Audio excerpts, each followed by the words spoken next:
ላት የማይሰግድ ሰው ህይወቱ ድቅድቅ ጨለማ ውስጥ ያለ ሰው እንዴት ካላችሁ መቼም ሞክሩት አላላችሁ። ከዚህ አላህ ይጠብቃችሁ። አደገኛ ነገር ነው። ግን የማይሰግዱ ጓደኞቻችሁን ስታያቸው ይገባችኋል ሀያታቸው። በቃ በጣም ግራ የተጋባ ህይወት ነው የሚኖሩት። ስትረስፉል ናቸው። ሁሌ ጭንቀት ላይ ነው ያሉት። ጭበት ላይ ነው ያሉት። ሀብት አላቸው፣ ድሃዎች ናቸው።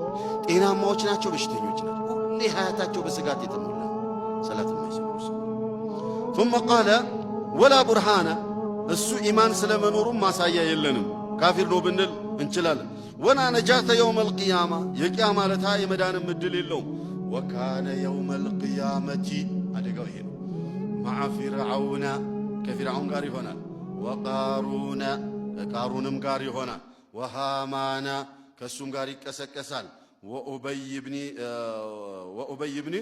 ابن خلف كأبي ابن خلف مقار يهونا الله صلى الله عليه وسلم من مالد حديث صحيح نو بلوتا حسن درجات رسوتا صحيح نو بلوتا في المسند يمتع حديث نو من مالد يا جماعة صلاة ما يسجد سو لا تلهكم أموالكم ولا أولادكم عن ذكر الله بلو الله صلاة ما يسجد سو ከነዚህ ሰዎች ከአራቱ ሰዎች ጋር ይቀሰቀሳል ተብሎ ሲባል ከነዚህ ከአራት ምክንያቶች ውስጥ አንዱ ወይንም አራቱ ወይንም ሶስቱ ኦር ሁለቱ ናቸው ሰላት እንዳይሰግድ የሚያደርጉት።